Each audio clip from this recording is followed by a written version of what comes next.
আসসালামু আলাইকুম ওয়া রাহমাতুল্লাহি ওয়া বারাকাতুহু। আজ আমি আপনাদের সম্মুখে বলবো যে আমরা কেন সাদকায়ে ফিতর আদায় করি। তো আমাদের সকলের জানা দরকার যে আমরা দুটি কারণে সাদকায়ে ফিতর আদায় করে থাকি।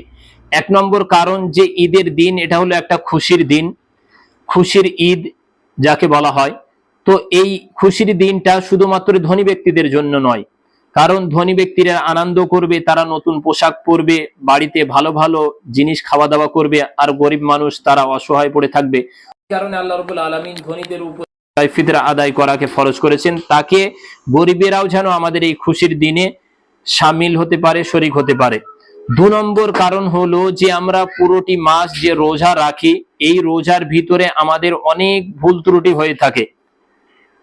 সেই ভুল ত্রুটির ঘাটতিকে পূরণ করার জন্য আল্লাহ রাব্বুল আলামিন আমাদের উপরে সাদকায়ে ফিতরকে ওয়াজিব করেছেন। তো আমরা যারা সাহিবে নিসাব, যাদেরকে আল্লাহ রাব্বুল আলামিন সামর্থ্য দিয়েছেন, সকলেই সাদকায়ে ফিতর আদায় করব। আর যাদের সামর্থ্য নেই তারাও দিলে আল্লাহ নবী সাল্লাল্লাহু আলাইহি সাল্লাম বলেছেন এটা একটা উত্তম সাদকা, আর তার বিনিময়ে আল্লাহ রাব্বুল আলামিন তাদেরকে অনেক বেশি পরিমাণ দেবেন। কিন্তু গরিব ব্যক্তি যারা সাহিবে নিসাব নেই, তাদের উপরে সাদকায়ে ফিতর আদায় করা ওয়াজিব না, তাদের জন্য মুস্তাহাব।